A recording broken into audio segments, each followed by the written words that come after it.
Beleza, gente. Então colocamos para gravar. Queria reforçar para todos que irão assistir essa gravação, para você dar a sua devida atenção. Queria pedir para você realmente separar um tempo de qualidade, pegar um papel e caneta, porque né, o Evilásio ele está separando a agenda dele aí, que é uma agenda bem apertada, preciosa, para estar uma vez conosco, pelo menos, compartilhando um pouco daquilo tudo que é tão importante relacionado à nossa vida, né, como igreja, como filhos de Deus. E esse tema em específico é um dos mais especiais para mim, porque, como eu falei, foi um dos assuntos que mais me despertou a partir do momento que eu fui confrontado com esse entendimento e revelação da igreja. Esse assunto sobre ser um filho, né, maduro, ser um vencedor, é algo que não se ouve tanto falar dentro do contexto cristão, em muitos grupos. Então é muito importante você, né, ouvir e dar essa devida atenção, porque vai ser um tempo muito especial, tá bom? Então, para não tomar muito tempo de Vilásio, já vou passar a bola para ti. Vilásio, fique à vontade, tá?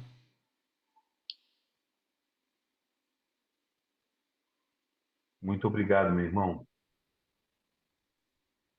Quando você puder, pode colocar lá como co-anfitrião, tá? Tá joia, vou colocar agora. Bom, meus amados irmãos, amadas irmãs, graças a Deus por essa oportunidade que se abriu aqui para nós termos comunhão na palavra de Deus, né? Para os que já estão acompanhando esses encontros, né? Pelo menos da minha parte, né, mensal, hoje nós vamos dar continuidade à porção que fala sobre os vencedores, né? Que a gente tem falado sobre os vencedores. E nós desenvolvemos a partir, na última aula, a gente desenvolveu Romanos capítulo 1, versículos de 1 a 4, falando sobre os dois aspectos, os dois grandes aspectos do Evangelho de Deus, que é o Evangelho da Graça e o Evangelho do Rei. Então, antes da gente entrar propriamente dito nesse tema, eu pediria a, a nossa irmã, eu acredito que está ali com o nome do marido, né, que é Fabiano Nap, pode orar por nós, né, nos apresentar diante do Senhor, para que os nossos corações se abram, o nosso entendimento seja também ungido, né, para compreendermos a vontade dele nesse preciso momento. Tá bom, amada? Jesus, meu Senhor. Bem, boa noite. Meu nome é Silvana e amém. Vamos orar então. Senhor Jesus, ó Senhor Amém. Jesus, como é bom, Senhor. Como é bom poder estar em comunhão contigo. Como é bom Amém. poder estar em comunhão com todos os irmãos. Senhor Uhum. Jesus, nós te amamos, Senhor. Amém. Estamos aqui por tua causa. Senhor Jesus, queremos receber, Senhor, da tua palavra, da tua porção que o Senhor tem para nós nessa noite. Amém. Oh, Senhor Jesus, como nós amamos, Senhor, a tua presença. Como Amém. nós amamos, Senhor, o teu doce nome. Senhor Amém. Jesus, abre os nossos corações, Senhor, para que a Amém. tua palavra possa entrar e causar uma reação dentro de nós. Senhor Amém. Jesus, alarga a nossa visão para que possamos, Senhor, ver e entender aquilo que o Senhor está nos passando. Senhor Amém. Jesus, muito obrigado, Senhor. Obrigado pela vida de cada irmão. Obrigado pela vida do irmão Elivilásio, Senhor. Obrigado Uhum. pela sua família. Oh, Senhor Amém. Jesus, muito obrigado por tudo. Em nome de Jesus. Amém. Amém. Amém. Aleluia. Muito obrigado pela oração, pela comunhão. Então, vamos lá a dar continuidade naquilo que a gente começou no último encontro, falando sobre os vencedores, falando sobre esses dois grandes aspectos do Evangelho, à luz de Romanos capítulo 1, versículos de 1 a 4. Então, eu vou projetar aqui o texto para a gente, então, fazer uma breve revisão e daí a gente entra nos detalhes do gráfico que a gente fez a partir desses quatro versículos. Bom, Paulo, servo de Jesus Cristo, chamado para ser apóstolo, separado para o Evangelho de Deus, o qual foi por Deus outrora prometido na por intermédio dos seus profetas nas Sagradas Escrituras. Então, cabe lembrar aqui que quando o apóstolo Paulo se considera, né, um servo de Jesus Cristo, chamado para ser apóstolo, ele diz que ele foi separado para o Evangelho de Deus.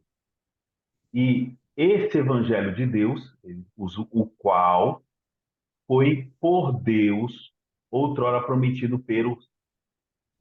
por intermédio dos seus profetas nas Sagradas Escrituras.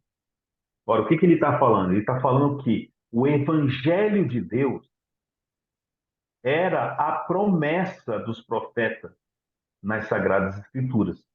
Então, em outras palavras, o Evangelho de Deus não é um conjunto de doutrinas que a gente usa para converter alguém.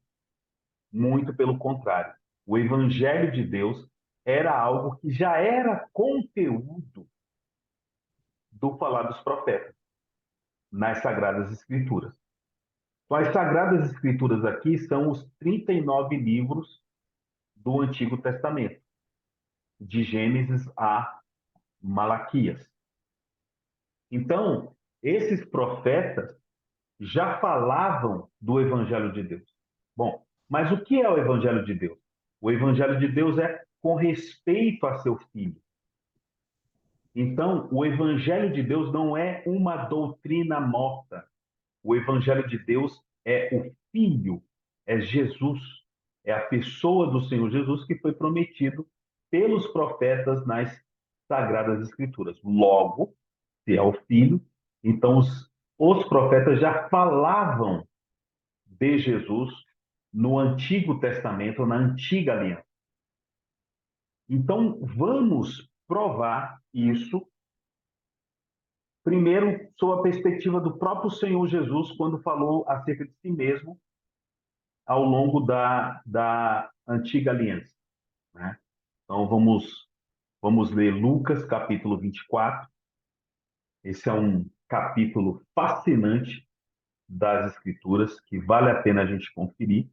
Lucas, capítulo 24, eu vou selecionar aqui para a gente ler. Então, Lucas 24, vamos pegar aqui. Eu nunca consigo memorizar versículos, mas o capítulo, se eu chegar lá no capítulo, a gente conhece aqui a porção, né? Então, esse é um episódio que descreve o Senhor ressurreto, indo para encontrar-se com dois discípulos que estavam a caminho de Emaús, de uma aldeia chamada Emaús. O Senhor se aproxima deles, eles estão entristecidos, porque o Salvador deles morreu, mas eles não tinham a segurança e garantia de que Jesus havia ressuscitado. E dali o Senhor, ele não reconhece que é o Senhor, e o Senhor então passa a perguntar para eles algumas coisas. E daí no versículo 25 ele diz: Então lhes disse Jesus, honestos e tardos de coração para crer tudo o que os profetas disseram. Então, tudo o que os profetas disseram. O que os profetas disseram? Porventura não convinha que Cristo padecesse e entrasse na sua glória? E começando por Moisés. Então, quando fala de Moisés, está falando de Gênesis, Êxodo, Levítico, Números e Deuteronômio. Então, começando pela lei, discorrendo por todos os profetas, e aqui, segundo a divisão rabínica das Escrituras, para eles, os profetas vai desde o livro de Josué até o último dos profetas menores, que é Malaquias. Então, discorrendo por todos os profetas, expunha-lhes aqui a seu respeito constava em todas as Escrituras. Então, eita, deve ter sido uma aula maravilhosa, né, sobre Cristo sendo apresentado desde Gênesis até o livro de Malaquias. Então, quando se aproximavam da aldeia por onde iam, fez ele menção de passar adiante, mas eles o constrangeram, dizendo: Fica conosco, porque é tarde e o dia já declina. e entrou para ficar com eles. E aconteceu que, quando estava à mesa, tomando ele o pão, abençoou-o e, tendo-o partido, lhes deu.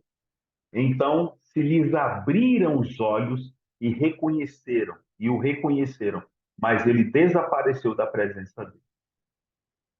E daí eles confessaram disseram um ao outro: porventura não nos ardia o coração quando ele pelo caminho nos falava, quando nos expunha as Escrituras? E na mesma hora levantando-se, voltaram para Jerusalém, onde acharam reunidos 11 e outros com eles, os quais diziam: o Senhor ressuscitou e já apareceu a Simão. Então os dois contaram o que lhes aconteceram no caminho e como fora por eles reconhecido no partir do pão. Então esse texto mostra que o próprio Senhor Jesus falou acerca de si mesmo desde o livro da lei até os profetas. Mais adiante, ainda em Lucas 24, o Senhor reforça essa questão.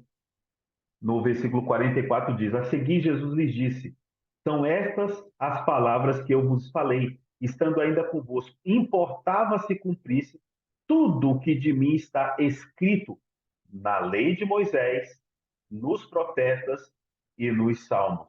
Aqui o Senhor trouxe um outro detalhe das Escrituras, que são os livros poéticos, né? Então nós temos o Senhor expondo acerca de si mesmo na lei de Moisés, Gênesis, Êxodo, Levítico e Deuteronômio, e nos profetas, desde os livros históricos, começando por Josué até o final do livro de Malaquias, e aqui o Senhor fez destaque aos Salmos, que também falavam acerca do Senhor Jesus.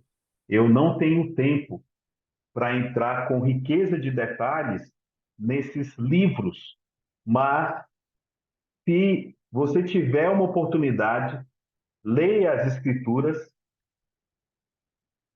Se você tiver oportunidade, leia as Escrituras sob essa perspectiva, né? De ver o Senhor Jesus em todos os livros. Então, por exemplo, como é que a gente pode ver Jesus no livro de Gênesis?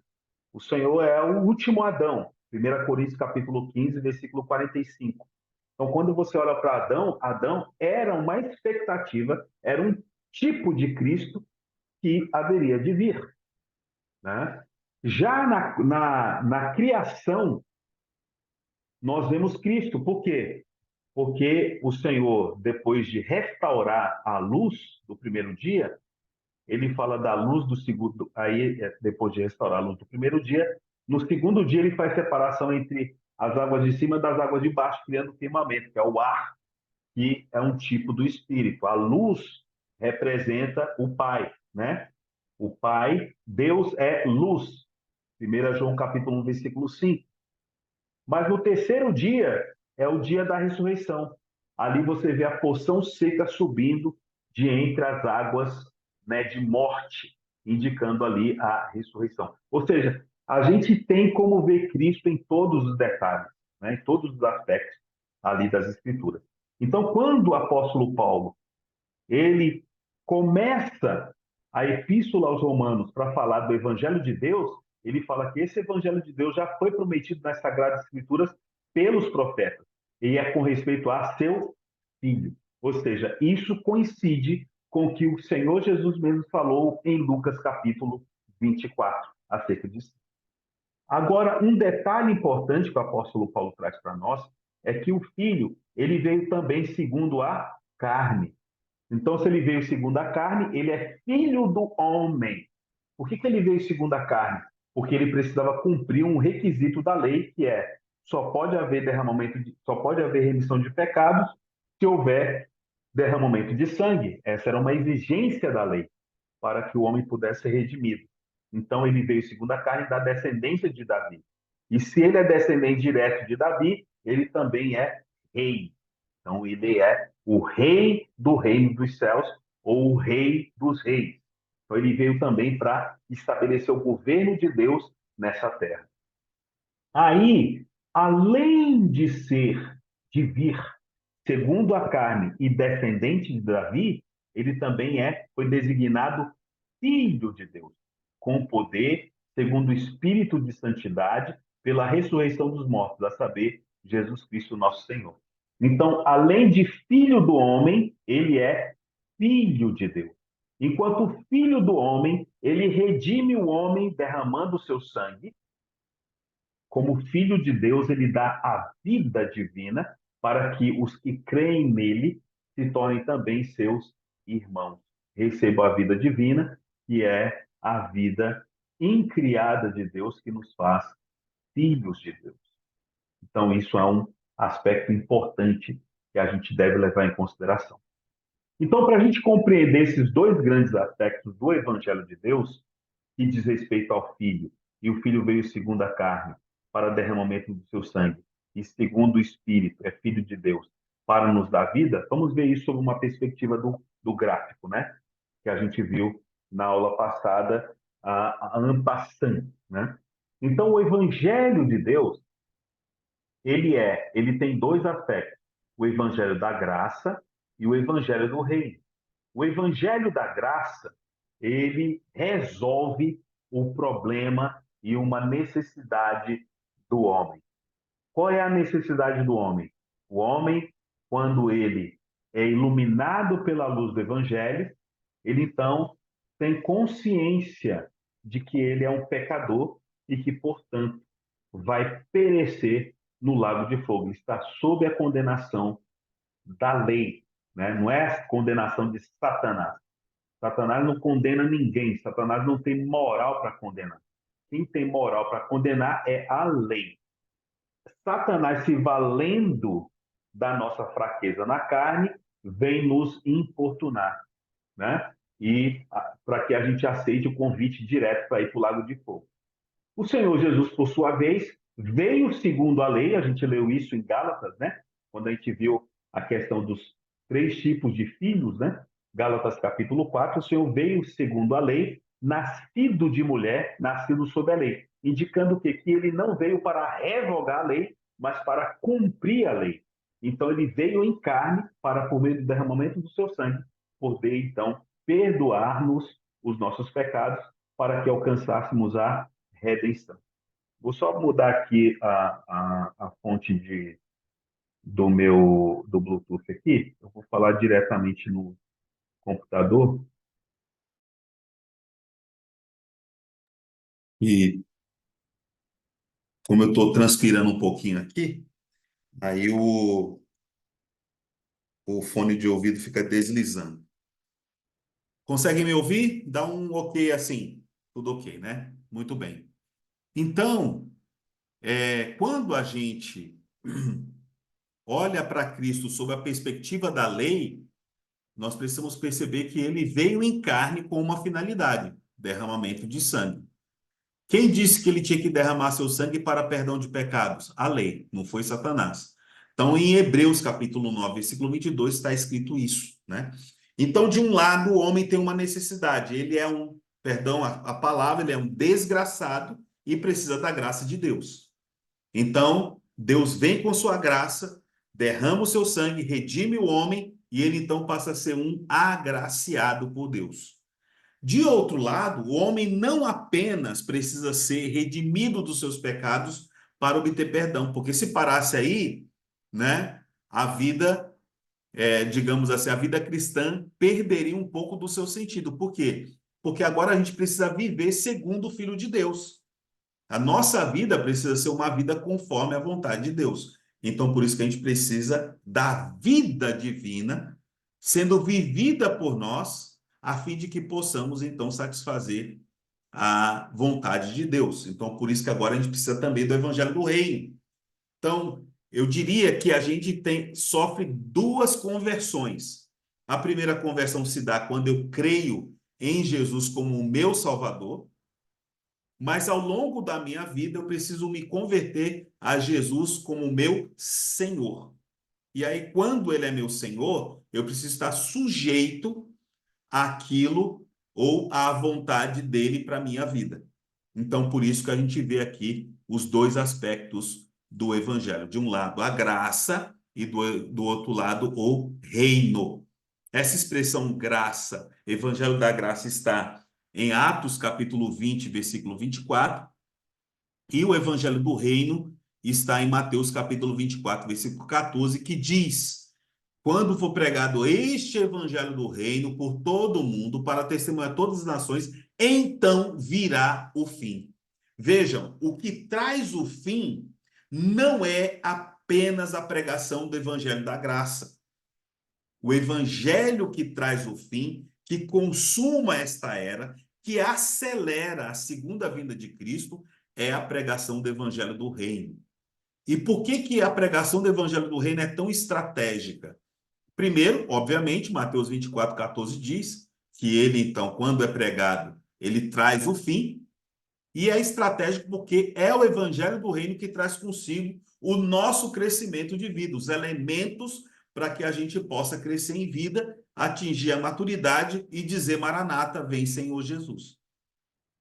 Se eu prego o Evangelho da Graça e permaneço no Evangelho da Graça, eu estou caminhando apenas 50% da minha longa jornada cristã. Eu preciso ainda dos outros 50% que o Evangelho do Reino traz. Então, vamos entrar nos detalhes do Evangelho do Reino. Então, quando a gente usa como perspectiva a figura da necessidade, o Evangelho da Graça satisfaz a necessidade do homem, enquanto o Evangelho do Reino satisfaz a vontade de Deus, a necessidade de Deus. Qual é a necessidade de Deus? Ser expresso nessa terra, ter seu reino estabelecido, ter filhos que se comprometam com a sua vontade. E o Evangelho do Reino diz respeito a seu filho. Então, por isso que eu deixei aqui sinalizado o livro de Romanos, né? Romanos, né? Para indicar o quê? Que a gente está seguindo aqueles versículos que a gente leu há pouco. Então, aqui nós temos o Evangelho do Reino, ou melhor, o Evangelho de Deus. O Evangelho de Deus tem dois aspectos, a graça e o reino, porque um aponta para o Filho do Homem, que veio segundo a carne, o outro aponta para o Filho de Deus, que veio segundo o Espírito. Então, esse Filho é o Evangelho de Deus, que traz consigo dois aspectos importantes. O primeiro, que é o da graça, e o segundo, que é o do reino. O primeiro trata e lida com os problemas e necessidades do homem, e o segundo trata e lida com as necessidades e vontade de Deus. Muito bem. Dito isso, vamos lá então, a gente viu que como filho do homem, o Senhor veio para cumprir a lei. Então, em João capítulo 1, versículo 1 e versículo 14, nos diz: no princípio era o verbo estava com Deus e o verbo era Deus. E no versículo 14 diz que o verbo se fez carne e habitou entre nós cheio de graça e de verdade. Então, esse texto mostra que o próprio Deus se encarnou, porque em João 1:1 ele é o verbo. No princípio era o verbo estava com Deus e o verbo era Deus. Agora, esse verbo se fez carne. Então, Deus se fez carne. Ele é o Emanuel. E, de outro lado, também temos a figura da serpente, né? Que é o Evangelho de João, capítulo 3, versículo 14, que mostra que assim como a serpente de bronze foi levantada no deserto, importa que o Filho do Homem também seja levantado. O que isso significa? Por que o Senhor Jesus é comparado à serpente de bronze? Porque ele exteriormente tinha a semelhança de carne pecaminosa, mas não tinha pecado. A serpente de bronze tinha a aparência da serpente, mas não tinha o veneno. Enquanto a serpente natural picava o homem e levava ele à morte, quem olhava para a serpente de bronze hasteada por Moisés no deserto voltava a viver. O efeito do veneno da serpente parava e aquela pessoa então passava a viver. Então, por isso que o Senhor veio não para que perecêssemos, mas para que tivéssemos a vida eterna. Muito bem. Então, tudo isso é do lado da graça. Tudo isso é do lado da graça. Outra característica da graça que apresenta Cristo como Filho do Homem é o sangue. O perdão de pecados se deu porque o Senhor Jesus satisfez as altíssimas exigências da lei. E uma delas era morrer como Cordeiro de Deus que tira o pecado do mundo. essa foi a expressão que João Batista usou para falar de Jesus. Em João 1:29 ele diz: Eis o Cordeiro de Deus que tira o pecado do mundo. Então, o Senhor realizou a redenção judicial. Por que a redenção judicial? Porque judicial vem da lei. Então, ele satisfez o que a lei exigia.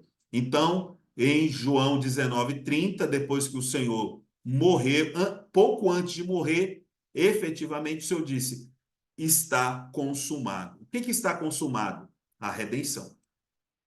Então, a obra redentora foi consumada. Agora o Senhor Jesus foi o Cordeiro de Deus imolado naquela cruz. Aquela cruz representa o altar do Antigo Testamento, lá no tabernáculo, no átrio exterior. Então, isso aqui mostra o lado de Cristo como Filho do Homem. Aí, em Romanos 5:10, que eu falei que ia falar sobre essa transição aqui, a gente precisa ler, né, Romanos capítulo 5, versículo 10. Vamos lá conferir. Creio que todos vocês já leram esses versículos, a gente já compartilhou esses gráficos, né? Então não é novidade para vocês. Então, em Romanos 5:10 diz assim: porque se nós, quando inimigos, fomos reconciliados com Deus mediante a morte do seu Filho, muito mais, estando já reconciliados, seremos salvos pela sua vida. Então, aqui a gente vê os dois aspectos da nossa salvação. Quando nós éramos inimigos, fomos reconciliados mediante a morte do Filho. Isso aqui se deu mediante o derramamento de Cristo na cruz, do seu sangue na cruz. E o segundo aspecto é, muito mais estando já reconciliados, ou seja, já salvos no Espírito, nós seremos salvos pela sua vida. Que salvação extra é essa que já não nos foi garantida antes? Ué, a gente já foi reconciliado, já foi salvo? Então, como é que nós ainda seremos salvos? Nós seremos salvos pela vida. Então, o que a redenção nos proporcionou? A redenção nos proporcionou o perdão de pecados e nossa limpeza de dívida. Então, de acordo com Colossenses, nós tínhamos uma dívida impagável. O Senhor foi lá e pagou a dívida por nós.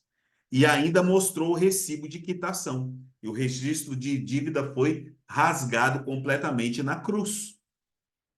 Porque eu e você não temos mais dívida com respeito à lei ou com respeito a Deus. Zerou a dívida, agora o que a gente precisa? A gente precisa de uma mudança de constituição. Eu não posso mais ficar gerando dívidas, né? Então o Senhor agora trata com a nossa constituição. Uma coisa é sair do mundo e a outra coisa é o mundo sair de nós. Então a redenção nos fez sair do mundo. Agora, o mundo sair de nós depende da vida que agora vai crescer e amadurecer em nós. Então, daí, sair da condição de filho técnico para filho ruiós e filho herdeiro. Lembra daquela escadinha lá de Gálatas 4, né? Isso é matéria dada e vai cair na prova, tá? Eu vou cobrar essa matéria na prova. Fiquem atentos. Muito bem.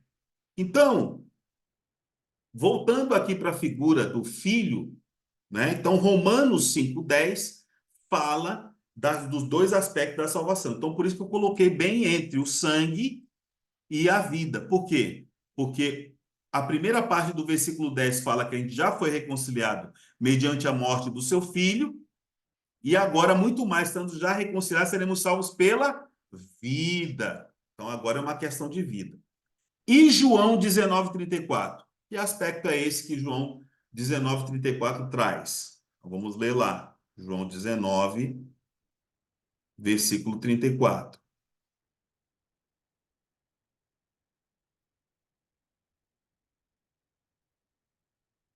Evangelho de João, versículo 19, capítulo 19, melhor, versículo 34. Então, o que ele diz? Ele diz assim: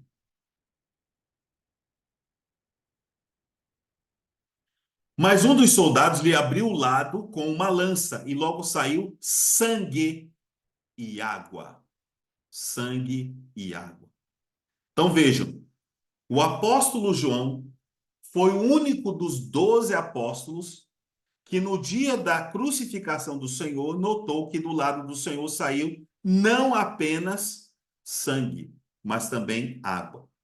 Se você for ler o Evangelho de João e apontar para a água, você vai ver que a água não representa apenas a água da morte pelo batismo, mas a água ali aponta para a vida. Capítulo 7 de João, por exemplo, versículo 37 a 39. No último dia, o grande dia da festa, levantou-se Jesus e exclamou: se alguém tem sede, venha a mim e beba, porque quem crê em mim, como diz as Escrituras, do seu interior fluirão rios de água viva. Então ele está se referindo, não está se referindo à água do batismo, ele está se referindo à água viva, a água que representa a vida divina. O episódio do episódio do capítulo 3, do Nicodemos. Novamente a gente vê água ali. Essa água é a água da vida, não é apenas a água do batismo, tá? E aí a gente vai ver ao longo das escrituras, como o capítulo 4 do Evangelho de João, também aponta para a vida. A mulher ali, ela é embebecida com a palavra do Senhor, dizendo, olha, a água que você essa água que você bebe, você vai tornar a ter sede. Mas a água que eu lhe der será em você uma fonte a jorrar para a vida eterna. Então, água no livro, no Evangelho de João, é vida. Então, o Senhor derramou sangue para a remissão de nossos pecados e a água para a vida, para a nossa regeneração, que é o nosso novo nascimento, para o nosso crescimento e para o nosso amadurecimento. Então, é isso que o Evangelho de João, capítulo 19, versículo 34, quer dizer para nós. Vou voltar ao gráfico. Por favor, desliga seu áudio aí para você não obstruir o entendimento dos demais, tá bom? Para a sonoplastia ficar reduzida aqui. Muito bem. Então, notem, o Filho de Deus, né? O Filho de Deus, no Evangelho de João, capítulo 1, versículo 12, diz, né? Todos quantos creram, deu-lhes autoridade de serem feitos filhos de Deus, a saber, os que creem no seu nome. Então, crer no nome do Senhor é o equivalente a receber o próprio Senhor como vida e, então, nos torna como filhos de Deus. Em 1 João, capítulo 5, versículos 11 e 12, ali mostra que o Senhor dá um testemunho. O testemunho é este: quem tem o Filho tem a vida. Quem não tem o Filho de Deus não tem a vida de Deus. Então, ter o Filho de Deus equivale a ter a vida de Deus. Então, portanto, o Evangelho do Reino é um evangelho que aponta para a vida. E por toda vez que você vê a expressão Filho de Deus, pode associá-lo à vida. Que vida é essa? É o DNA de Deus. É o ácido desoxirribonucleico que clarifica e classifica-nos e nos identifica como filhos de Deus genuínos, não filhos adotivos, que não têm vínculo de vida, mas filhos nascidos de Deus. E vale a pena ler Evangelho de João, capítulo 1, versículos 12 e 13. Evangelho de João, capítulo 1, versículos 12 e 13, que diz: mas a todos quantos o receberam, deu-lhes o poder de serem feitos filhos de Deus, a saber, os que creem no seu nome, os quais, ou seja, os que acabaram de crer, não nasceram do sangue, nem da vontade da carne, nem da vontade do homem, mas de Deus. Então, nasceram da vontade de Deus, né? Esses daqui foram aqueles que nasceram segundo o sangue de Deus e da vontade de Deus. É meio absurdo, né? Você dizer, pô, mas nascer do sangue de Deus não é o sangue de Cristo, teologicamente falando. O ideal mesmo é o sangue de Cristo. Mas há um texto nas Escrituras que mostra que Deus tem sangue, que está em Atos, capítulo 20, versículo 28. Atos, capítulo 20, versículo 28, diz assim: atendei por vós e por todo o rebanho, sobre o qual o Espírito Santo vos constitui bispo, para pastoreardes a igreja de Deus, a qual ele comprou. Quem comprou? Deus, com o seu próprio sangue. Então, aqui nós vemos que nós somos comprados com o sangue de Deus. Se temos o sangue de Deus, nós temos um dos fatores que determinam que nós somos filhos legítimos de Deus, que é o fator RH, né? Nós temos o mesmo sangue do nosso Pai. Amém? Muito bem. Dito isto, voltamos lá para o gráfico para a gente ir encerrando essa primeira etapa. Então, 1 João capítulo 5 é a vida está no Filho, e o Filho, portanto, uma vez que eu recebo o Filho, eu recebo a vida. Gálatas capítulo 4, versículo de 1 a 7, a gente já explorou esses 7 versículos, né? Quando falamos ali daquela escadinha, mostrando que enquanto o herdeiro é menor, ele nada difere de escravo, mas quando ele é herdeiro, ele é completamente a expressão do Pai. Depois, 1 João capítulo 3, versículos 1 e 2, mostra que quão benditos nós somos porque nós somos filhos de Deus, mas ainda não se manifestou o que havemos de ver, porque um dia nós haveremos de vê-lo como ele é. Então, esse aspecto aqui indica que o nosso crescimento de vida vai ser gradual e vai atingir a sua maturidade, que é quando a gente alcança, então, a plena expressão do Pai.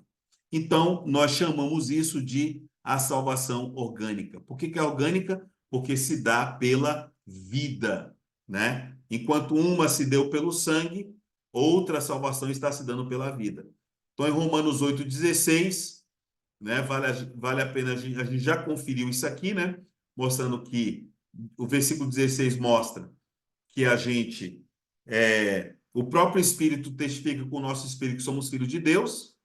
O 14 fala que quando a gente é filho de Deus, a gente é conduzido pelo Espírito de Deus. E o versículo 17 fala do filho herdeiro. Então, o 16, o filho... deixa eu limpar aqui. Então, o 16, o filho é tecnon, o 14 é ruiós, e aqui é herdeiro. Vamos lá, vamos lá. E aqui o filho é herdeiro. Então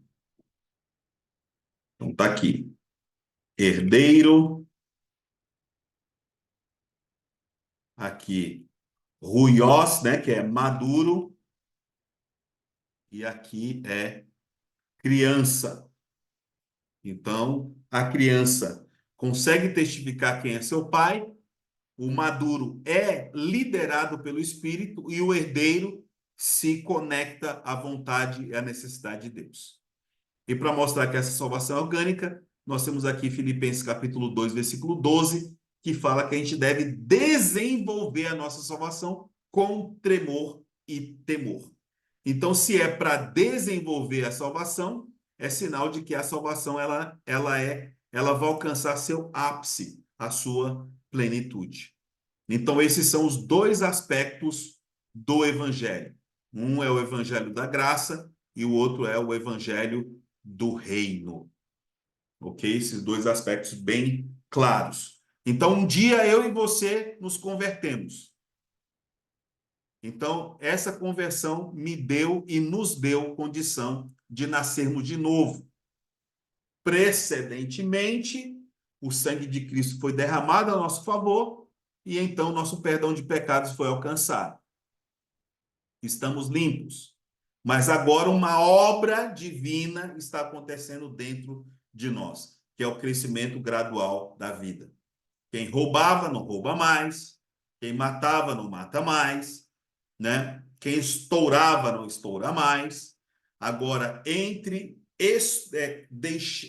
ser um que estoura para deixar de ser estourado, a vida de Deus nesse ínterim vai trabalhando em nós. Então, muitas vezes a gente não entende, né? Por que determinadas irmãs reclamam de seus maridos, né? Ah, quando sou namorada, ele era tão calmo, ele era tão gentil, mas agora casou, mas de repente eu vejo que ele não é aquilo que eu pensava. Parece que realmente eu casei com um sapo, né? Muito bem, você casou mesmo com um sapo. aí agora a vida de Deus vai trabalhar nesse sapo e ele vai se transformar no príncipe encantado, né? O maravilhoso príncipe é consequência da obra do Espírito Santo, tá? Então é assim que funciona. E uma ilustração, né, que a biologia nos traz do quão importante é o crescimento de vida é a figura da borboleta. Antes de ser uma borboleta, o que essa borboleta era? Era uma feia e asquerosa lagarta. Essa lagarta, num determinado momento, entra no casulo, e ali no casulo uma transformação metamorfósica, né? Metamorfo ocorre, e ela se torna uma linda borboleta. Então, isso significa que um dia eu e você éramos essas lagartas asquerosas e até mesmo perigosas. Mas aí o Senhor vem com a sua vida, nos converte. Vem com o seu sangue, nos converte e com a sua vida começa a trabalhar em nós. Então, ele nos leva para um ambiente. Que ambiente é esse? É a igreja, é a vida da igreja. Nesse ambiente, essa lagarta asquerosa, ela vai sofrendo uma mutação, uma metamorfose, né? Uma conversão, até que ela se torne plenamente uma linda borboleta. Isso é que está ocorrendo conosco hoje, nesses dias. Alguns desses processos vão exigir sofrimento, porque entre a promessa de reinar e reinar, tem os desafios ao longo da vida. Por exemplo, com quantos anos José recebeu a promessa de que seria rei? Ele era um adolescente. Era um adolescente. Aí ele sonhou que iria reinar. Mas entre reinar, entre ele sonhar e a concretização do sonho, aí teve o ódio dos irmãos, ser vendido como escravo para aquela caravana de ismaelitas. Depois ele serve na casa de Potifar como um servo, né, como um escravo. Daí é injustamente acusado de ter possuído a esposa de Potifar. Aí vai para a prisão injustamente, passa lá alguns anos. Daí ele interpreta o sonho do copeiro e do padeiro. Daí ele fala para o copeiro: olha, lembra-te de mim. O padeiro morre, o copeiro esquece de José. E daí, num determinado dia, Faraó tem um sonho, né? E aquele sonho perturba Faraó. Daí ele vai procurar, aí ele se lembra, o copeiro se lembra: ai meu Deus, eu cometi um grande erro, esqueci de um amigo lá que eu tive no cárcere que interpretou meu sonho e tal. Aí apresenta para Faraó José, e José então se limpa e tal, e é apresentado para Faraó. E ali Faraó, depois de ter o seu sonho interpretado, José então se torna o segundo depois de Faraó. Então só ali que ele plenamente se torna um rei. Então, em outras palavras, se você um dia sonhou que era rei, fique tranquilo. Daqui a pouco vem uma tragédia, um monte de situação para te tornar um rei verdadeiro, à altura, né, da expectativa que Deus tem de você. Por que são importantes esses desafios na vida? Porque esses desafios foram importantes para amadurecer José. Porque quando seus irmãos, né, ele se encontra com seus irmãos, aquela decepção, né, aquela frustração já havia sido superada. Agora ele queria só amar os irmãos dele e dar o melhor para eles, né? Então aquilo ali é um sinal de maturidade. Amém? Muito bem. Então tudo isso que a gente está vendo é sob a perspectiva de sermos vencedores.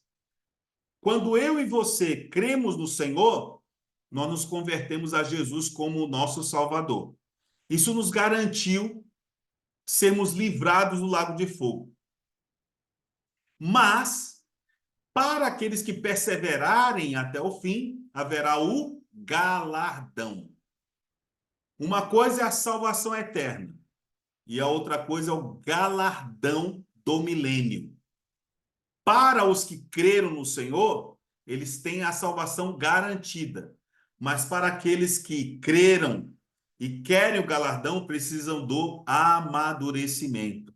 Então, são duas coisas distintas. A salvação foi te dada quando você creu e o galardão é te dado quando você amadurece. Então, por isso, que temos ali algumas parábolas do livro de Mateus que distingue esse elemento da salvação e do galardão. Vamos lá, então, temos alguns minutos ainda. Então, abra a sua Bíblia, vamos lá para Mateus capítulo 22. Mateus capítulo 22. Então, aqui fala, por exemplo, a parábola das bodas do cordeiro, né? Então, olhem só esse texto. De novo entrou Jesus a falar por parábolas, dizendo-lhes: o reino dos céus, aqui ó, é o único evangelho que fala, compara o reino de Deus a reino dos céus. Depois nós vamos explicar a distinção entre reino de Deus e reino dos céus. Reino dos céus é semelhante a um rei que celebrou as bodas do seu filho. Então enviou os seus servos a chamar os convidados para as bodas. Bodas. Mas estes não quiseram vir. Enviou ainda outros servos com esta ordem: dizei aos convidados: eis que já preparei o meu banquete. Os meus bois e cevados já foram abatidos e tudo está pronto. E tudo está pronto, vinde para as bodas. Eles, porém, não se importaram e se foram, um para o seu campo, outro para o seu negócio, e outros, agarrando os servos, o maltrataram e mataram. O rei ficou irado e, enviando as suas tropas, exterminou aqueles assassinos e lhes incendiou a cidade. Então disse aos seus servos: está pronta a festa, mas os convidados não eram dignos. E depois para as encruzilhadas, está falando de mim e de você, dos caminhos, e convidai para as bodas a quantos encontrardes.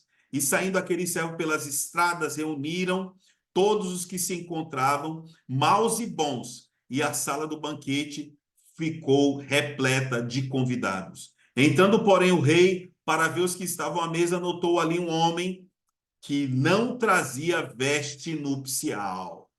Não trazia veste nupcial. Veja, o senhor agora está ali olhando para os seus convidados e vê que um homem não trazia veste nupcial. Depois vamos entrar nesse detalhe aqui. Vamos selecionar, explicar isso aqui depois. E perguntou-lhe: ei, amigo, como entrastes aqui sem veste nupcial? E ele emudeceu. Então ordenou o rei aos serventes: amarrai-o de pés e mãos e lançai-o para fora, nas trevas. Ali haverá choro e ranger de dentes. Então, ele não está falando do lago de fogo, mas ele está falando de uma área que ele chama de trevas, e ali há choro e ranger de dentes. Porque muitos são chamados, mas poucos os escolhidos. Então, chamado é uma coisa e escolhido é outra coisa. Vamos destacar aqui os escolhidos dos chamados. Destaque. Muito bem. Diante disso, o que a gente percebe? Tu tem uma festa, umas bodas. O que é a boda? Boda é a festa de casamento. Então, Deus Pai preparou uma festa de casamento para seu filho, Jesus Cristo. Se existe um noivo, tem de existir a noiva. Então, a noiva representa a igreja. Como é composta a noiva? É composta, primeiramente, evidentemente, dos judeus, que foram aqueles chamados inicialmente. O senhor foi lá, chamou eles e tal, e eles recusaram. Jesus veio para os que eram seus, e os seus não o receberam. Aí o senhor foi para quem? Para o que restou, amigo, eu e você. Nós estávamos nas encruzilhadas, nos becos, entendeu? O senhor foi lá, criou um arranjo, chamou pessoas, colocou pessoas na nossa vida e ali pregou-nos o evangelho, quer seja você ouviu na rádio, ouviu numa pregação, enfim. Você está aqui, você se converteu. Então você e eu somos esses que foram encontrados nas encruzilhadas e nos becos. E fomos para esse ambiente, que é o ambiente das bodas, que é o reino de Deus. O que é o reino de Deus? O reino de Deus ele é de eternidade a eternidade. Tá? Ele é de eternidade a eternidade. Ele não tem fim. Ele é atemporal. Mas dentro do reino de Deus tem o reino dos céus. O reino dos céus já é uma porção destinada para os crentes, os filhos legítimos de Deus. Isso é o reino dos céus. Por que reino dos céus? Porque a igreja tem a função de trazer os céus para a terra. Seja feita a tua vontade, assim na terra como no céu. Ou seja, a vontade de Deus que é feita nos céus agora deve ser trazida para a terra. Quem faz isso? A igreja. Aí dentro da igreja tem dois tipos de pessoas. Tem a cristandade de maneira geral, que parece com crente, mas no fundo não é crente. E tem os verdadeiros cristãos, que estão aqui envolvidos em cumprir única e exclusivamente a vontade de Deus. Então, estes são aqueles que satisfazem as expectativas e a vontade de Deus. Daí, esses aí são chamados de... são aqueles que vivem a realidade do reino dos céus. Tem a aparência do reino dos céus. O joio e o trigo, por exemplo. A parábola do joio e do trigo nos remete a essa aparência. O joio é a aparência e o trigo é a realidade. É ou não é? Mas quando o... Eu estou falando aqui para a gente que lê a Bíblia, tá? Então, ali semearam no campo uma semente que não era de trigo. E aí começou a brotar. Quando começou a brotar, os servos viram: ei, Senhor, parece que semearam o joio no meio do trigo. Aí o Senhor diz assim, ó, deixa-o crescer. Porque se você tentar arrancar o joio agora, você pode confundir com o trigo. Por quê? Porque quando é tenro, o trigo e o joio são parecidos. Mas quando amadurece, aí o joio tem uma semente escura, enquanto o trigo tem uma semente dourada. E ali, quando está crescido, aí o Senhor, então, consegue tirar, ceifar o trigo e queimar o joio. Então, quando eles estão crescendo, parece que são iguais. Né? Parece que são iguais. Mas quando amadurecem de fato, aí são completamente distintos. Então, isso mostra a aparência e a realidade. Então, quando a gente olha para essa parábola de Mateus 22, o que a gente vê? Todos que foram chamados estavam ali. Mas você não pode se contentar com a condição de chamado. Você precisa amadurecer para se tornar também um escolhido. Qual é a diferença entre o chamado e o escolhido? O chamado, na verdade, só há escolhido entre os chamados. Então, o que é um chamado? Um chamado é aquele que creu no Senhor Jesus. Agora, o que é um escolhido? Ele, além de chamado, ele resolveu trilhar pelo caminho estreito. Uma coisa é passar pela porta estreita e a outra coisa é andar pelo caminho apertado. Tá entendendo? Eu posso ter passado pela porta estreita, mas não querer encarar o caminho apertado. Ah, entre sofrer e não sofrer? Ah, vou marcar não sofrer. Ah, entre negar a vida da alma para seguir o Senhor, eu vou escolher não negar. Eu quero ser... Sempre a minha razão tem que prevalecer. Entende? Ah, Deus me dá o comando para eu pregar o evangelho, eu ignoro esse comando. Então, quer que eu vá às ruas buscar as pessoas, mas não, eu quero assistir minha Netflix. Então, todas essas questões vão distinguindo quem de fato é escolhido ou apenas um chamado. Tá? E aqui eu estou dando ilustrações. Você pode aí usar na sua experiência de vida as inúmeras desculpas que podem ser, ou que você já deu, mas já se arrependeu e quer avançar, ou que você pretendia dar e agora eu tirei o seu barato, né? Tirei, expus a condição aqui, você já está se arrependendo, poxa, tem que pensar duas vezes agora, né? Porque agora não é só uma questão de salvação, é uma questão de galardão, né? Então, só para a gente dar base bíblica para essas inúmeras afirmações que eu fiz, vamos lá para Mateus capítulo 24. Mateus capítulo 24. Vamos lá para o versículo 12. Então, diz assim: E por se multiplicar a iniquidade, o amor se esfriará de quase todos. Aquele, porém, que perseverar até o fim, será salvo. Então, aqui ele está falando de perseverança. Se tornar crente é a coisa mais fácil da vida. Eu aceito Jesus como meu Senhor e Salvador. Eu quero dar minha vida para Ele e tal. E você promete mundos e fundos, né? Beleza, se converteu. Agora o Senhor vai te pedir coisas.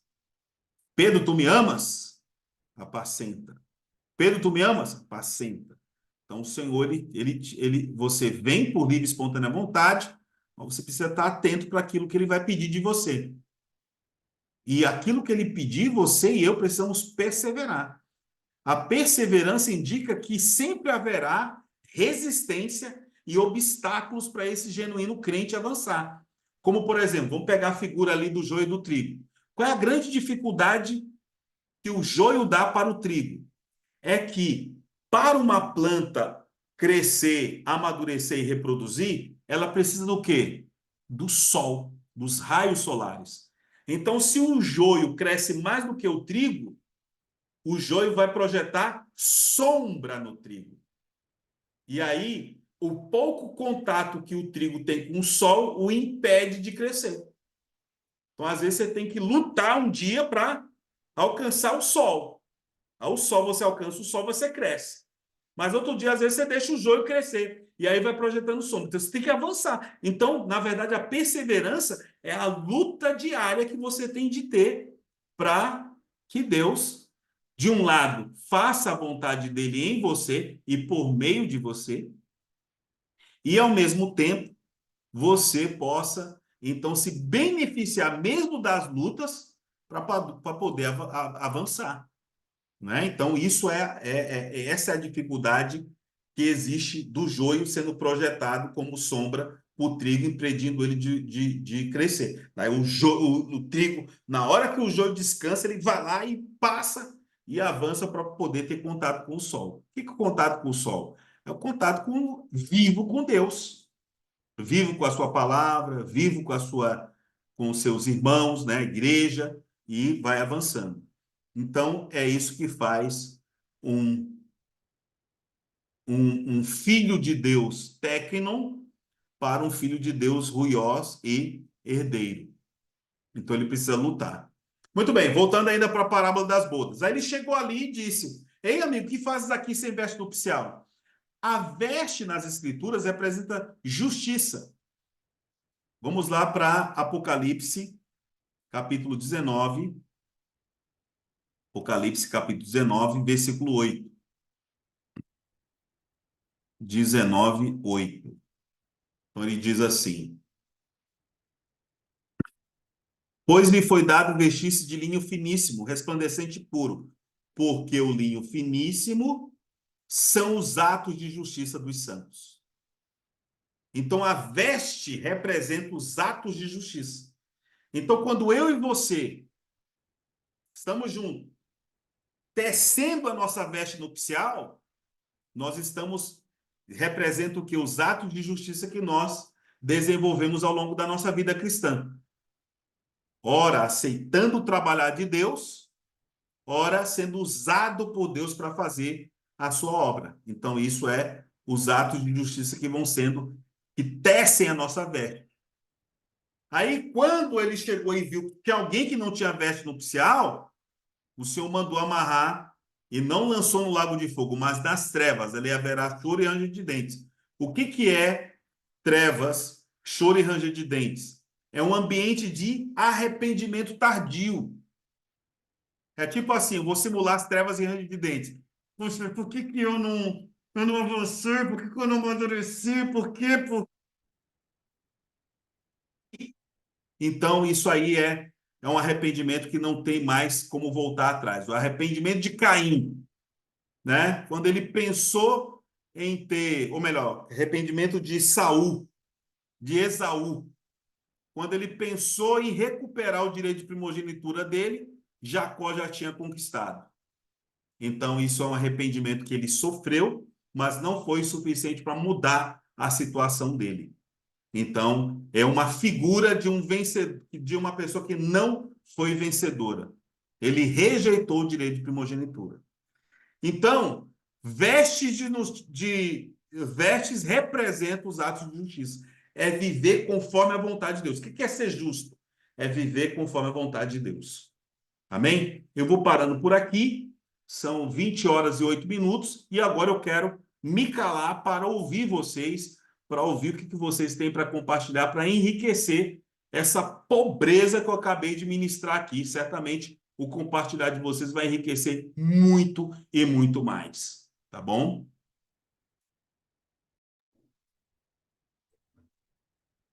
Quem tem coragem? E aí, quem começa?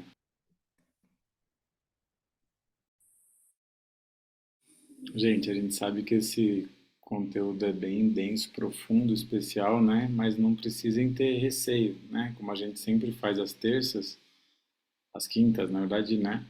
A ideia é que você possa compartilhar algo que você ganhou, né? Algo que o Senhor falou ao teu coração, à tua mente, enquanto o irmão estava ensinando.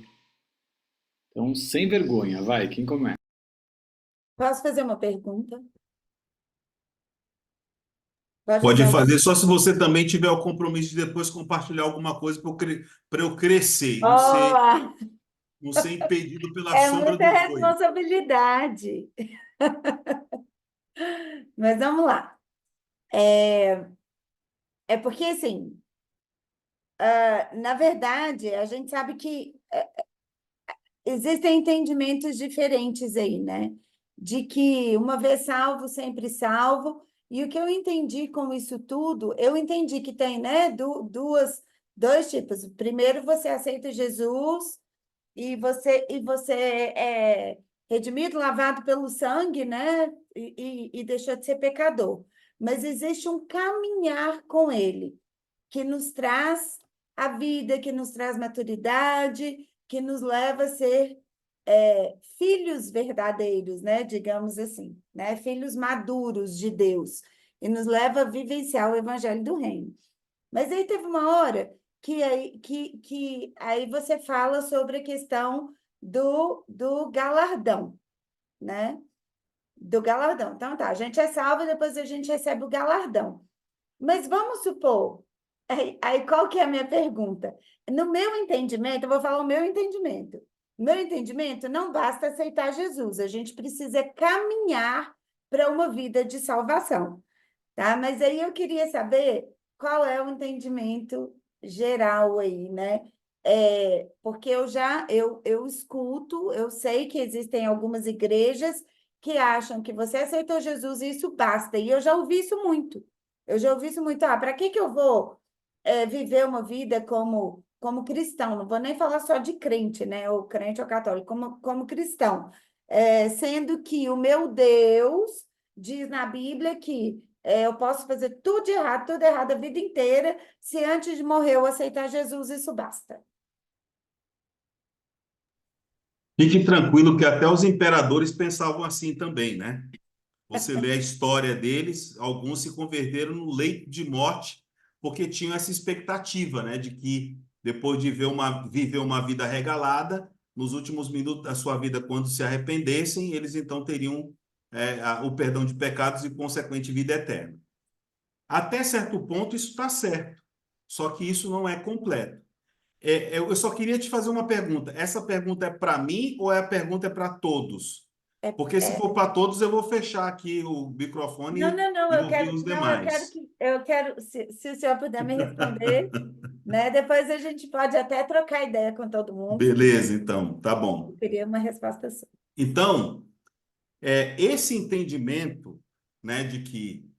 Porque, na verdade, é assim, quando você aceita o Senhor Jesus, de fato, você tem a vida eterna. Você é garantido a você, e aí tem textos que sustentam isso. Primeiro, João capítulo 5, versículo 24, né? Vamos projetar aqui. Né? São textos que sustentam que a salvação ela é eterna. Né? João 5, 24. Até para eu poupar um pouco de tempo, eu vou pedir para alguns lerem na próxima, tá? Em verdade vos digo que quem ouve a minha palavra e crê naquele que me enviou tem a vida eterna. não entra em juízo, mas passou da morte para a vida. Então, aqui, a minha única exigência é crer. Não está dizendo que eu vou fazer obra nenhuma. Só crer. Me garante a vida eterna. Ok? Agora, na linha do tempo, onde está a vida eterna? A vida eterna, ela se manifesta de dois aspectos. Primeiro, a vida que eu e você recebemos, em pequena ou grande medida, vai se manifestar no meu dia a dia. Em pequena ou grande medida. A vida que você mais alimentar é a que mais vai se manifestar.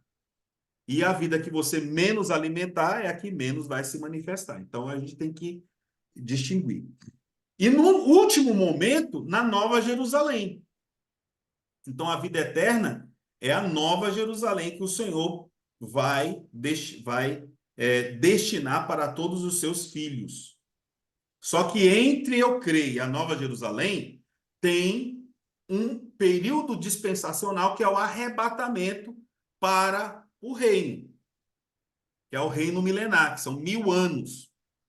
Né? Capítulo 20 de Apocalipse fala que o Senhor concedeu a nós reino e sacerdotes, e viverão e reinarão por 1000 anos. Então, ali é o galardão do reino.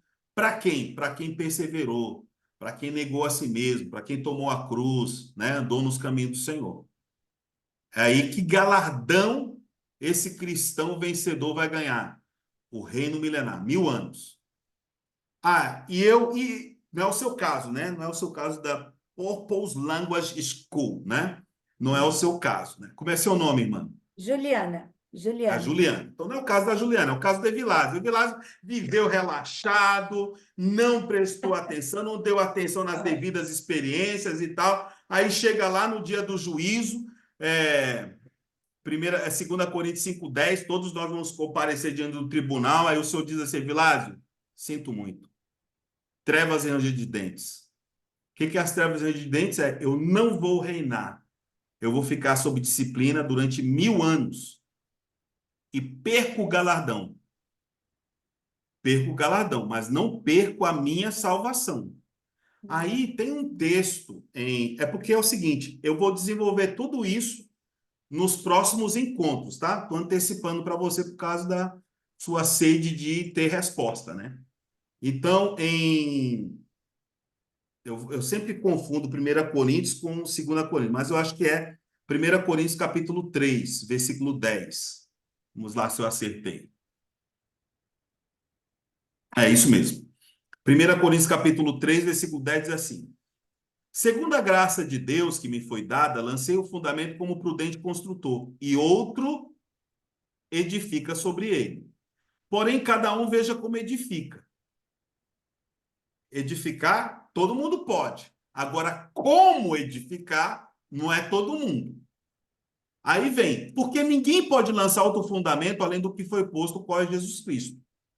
Contudo, se o que alguém edifica sobre o fundamento é ouro, prata, pedras preciosas, madeira fina e palha, manifesta se tornará a obra de cada um, pois o dia, com letra maiúscula, a demonstrará, porque está sendo revelada pelo fogo. E qual seja a obra de cada um, o próprio fogo o provará. Se permanecer a obra de alguém que sobre o fundamento edificou, esse receberá galardão. Se a obra de alguém se queimar, sofrerá ele dano. Mas esse mesmo será salvo, todavia, como que através do fogo. Muito bem. Vamos pegar as palavras desse versículo e trabalhar esses dois aspectos que você mencionou há pouco. Então, imagine que eu seja o cristão. Você, Juliana, também é cristã. Então, o que nós temos em comum? Temos o mesmo fundamento, Jesus Cristo.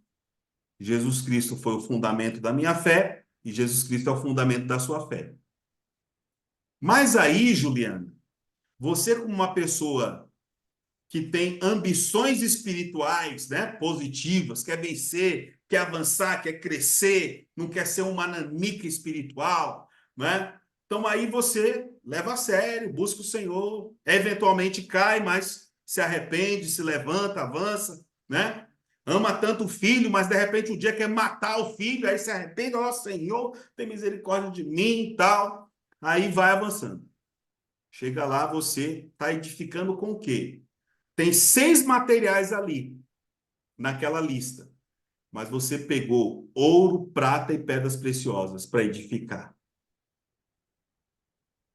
Vem o fogo sobre a sua edificação. Essa sua edificação vai ruir quando é edificado com ouro, prata e pedras preciosas? Não, porque esses materiais aqui, quanto mais fogo, mais puro fica. Agora eu, por outro lado, medíocre, nanico, pigmeu espiritual, esse lance que o Rafa fala, né? Monstro espiritual, na verdade, é ameba espiritual, entendeu? Pego madeira, feno e palha para edificar. O mesmo fogo que provou você vai também me provar. O que vai acontecer com a minha edificação, Juliana?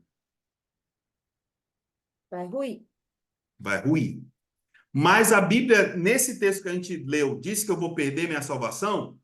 Não. Não, disse que eu serei salvo pelo fogo, mas eu não tenho galardão que você, diferente de mim, já tem, por causa da maneira como você edificou. Então, se eu edifico com madeira, feno e palha, aí eu sofro dano. Qual é o dano? Perco o meu galardão, mas não a salvação. Eu sou privado de reinar contigo e para ser disciplinado nas trevas e ranger de dentes por 1000 anos. Depois a gente vai se encontrar só na Nova Jerusalém. Então, existe um gráfico, textos que embasam isso e a gente pode desenvolver isso em outro momento. Uau! Eu nunca tinha escutado isso assim. Que incrível! Muito Pois é. obrigada por esse ensinamento. Glória a Deus. De nada, Aleluia. você vê, né? Como é que é o milagre do Senhor usar essa ameba espiritual, né? Glória a Deus. Amém. Muito obrigada. Amém, gente. E aí, quem mais pode nos dar o privilégio de compartilhar?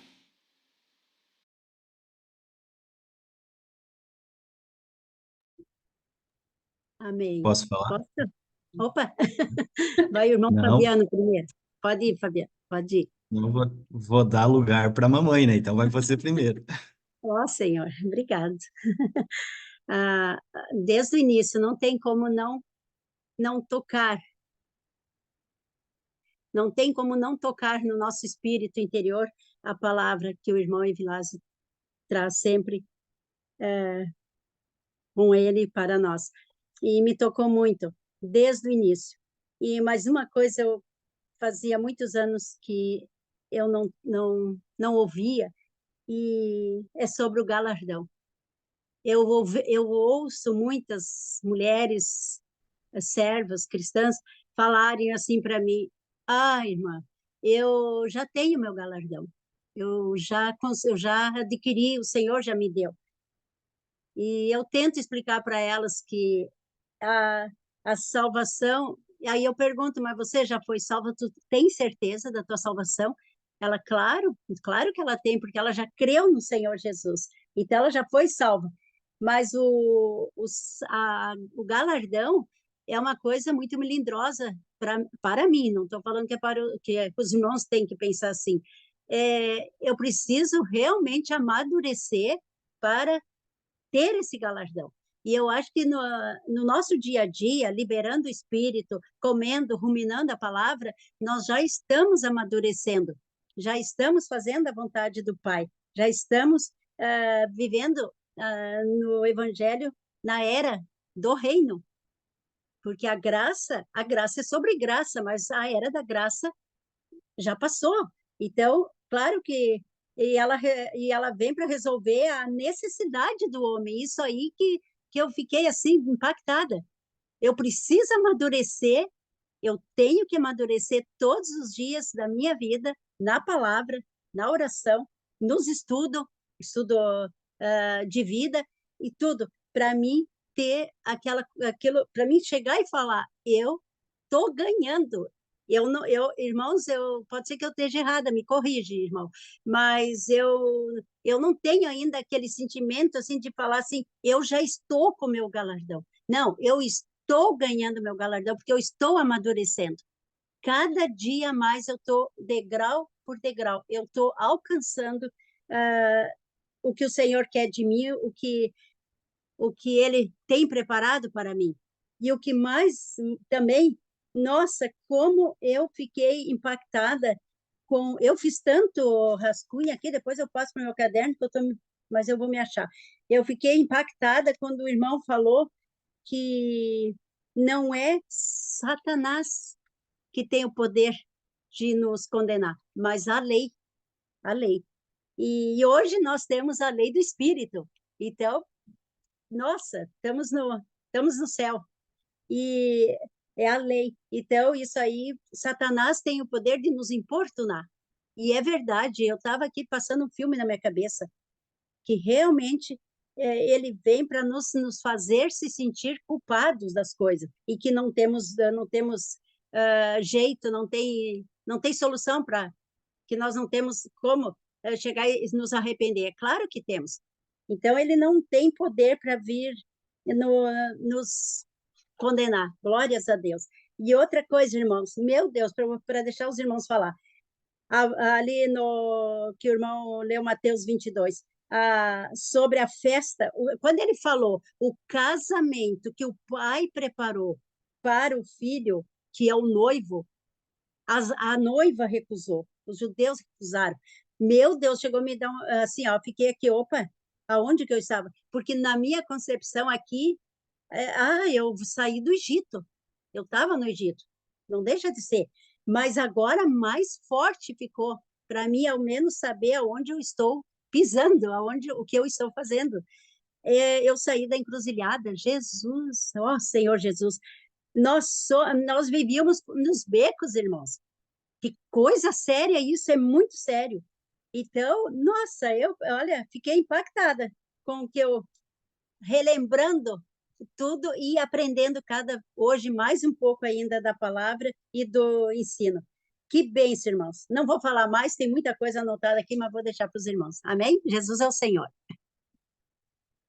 Amém, glória a Deus. Manda ver, Fabiano. Bem, na verdade, só pegar um gancho, né, que essa palavra, na verdade, não somente vem como ensino, mas também vem para nos confrontar, né, vem como um espelho, como a mãe falou, para nos mostrar onde que nós estamos, né, que, na verdade, o nosso viver diário, a nossa busca diária, às vezes nos acomoda, e acaba que a gente acha, né, que como a questão da salvação, até a questão que a Ju levantou, né, até uma vez eu comentei, né, com o Rafa, que eu sempre aprendi que a salvação não se perdia, depois eu ouvi falar que perdia, no fim eu creio que não perde, mas aprendi a viver como se perdesse, né, então é algo assim que o nosso dia a dia ah, traz isso, né, que a gente frequentando a igreja, a gente buscando o Senhor no nosso íntimo, a gente vem sempre buscando fazer o que o Senhor, o que agrada o Senhor, né, e o que o Senhor nos pede. Só que eu falando por mim, né, com essa palavra de hoje, muitas das vezes eu me acomodo achando que aquilo que eu estou fazendo é o suficiente. E às vezes eu acabo que não percebo que o Senhor está apontando coisas ou lugares que Ele está pedindo que eu vá ou que eu faça, para que eu possa, como o irmão Evolásio falou, me tornar cada vez mais um filho maduro, chegar a um filho herdeiro. E acaba que eu me acomodo com isso. Então, acaba que essa palavra de hoje não somente veio como ensino, mas veio para confrontar. E realmente, quando a palavra do Senhor nos confronta, é algo assim que a gente não sai feliz com nós mesmos, mas é algo que traz um crescimento, assim, significativo. Então, é isso que eu queria deixar para os irmãos, que a questão, assim, é como a mãe falou, é degrau por degrau. É algo, assim, que a salvação não é o ponto de chegada, né? E sim é a linha de partida. Então, no momento que eu aceitei o Senhor e tenho certeza da minha salvação, agora eu tenho que buscar pela certeza do galardão. E, irmãos, uma coisa, assim, que eu não acho, eu tenho certeza. A gente perder essa possibilidade de viver 1000 anos no galardão é algo tão horrível e tão sério que a nossa mente humana não consegue imaginar isso. E pela nossa capacidade humana não conseguir imaginar, às vezes corremos o risco de negligenciar isso, achando que a salvação é o suficiente. Mas quando o irmão fala em choro e ranger de dentes e fez aquela encenação, aquilo ali eu creio assim, ó, que é um grau infinitamente assim tão alto de sofrimento e ranger de dentes que a gente não consegue imaginar como vai ser. Então, assim, aqueles que ainda pensam que a salvação é o suficiente e tá bom, não tem noção do que espera perder o galardão. Então, é essa que é a minha busca hoje, a nossa busca tem que ser. Se eu tenho certeza que está salvo, eu quero ter a certeza de viver esse galardão. Amém, isso aí. Amém, demais. Ó, o Felipe Begari levantou a mão. Deixa eu só falar uma coisa. O irmão Evilásio, ele vai ter um compromisso agora na sequência. Então, vou liberar ele para o próximo compromisso e a gente pode continuar mais um pouco para compartilhar aqui entre nós. Pode ser, Beleza, Evilásio? Rafa. Pode ser. Rafa, só queria finalizar aqui falando algo assim. Esse conteúdo que eu tenho ministrado, né, e compartilhado com os irmãos, não é apenas fruto de uma revelação particular, né? Ele é fruto de leitura, de convívio com os irmãos, né? Aqui tem mistura aqui com eu já aprendi com o Rafa, com a Pri, né? E tantos outros cristãos que passaram pelas nossas vidas. Eu queria apenas projetar uns livros que eu tenho como material de consulta e quem quiser, né, aí adquirir posteriormente, o Rafa tem os caminhos das pedras para tal, tá? Então, esse material aqui tem sido parte da minha bibliografia, né, de pesquisa, né, de desfrute, de avanço que eu tenho usado para compor esse material aqui do curso, né? Então, aqui são 21 livros e mais 2 livros mais recentes que a gente tem desfrutado, né? Como Vencer a Batalha Espiritual e Os Capitães de Tropa. Então, queria compartilhar para vocês a fonte, né, de consulta que a gente tem usado para isso aí, tá bom? E, mais uma vez, obrigado pela oportunidade. Eu vou sair, então, para dar sequência na minha programação aqui. Obrigado mais uma vez. Tchau, tchau a todos. Fechou o áudio, Rafael. Não, só uma fotinho, Uma vai. foto.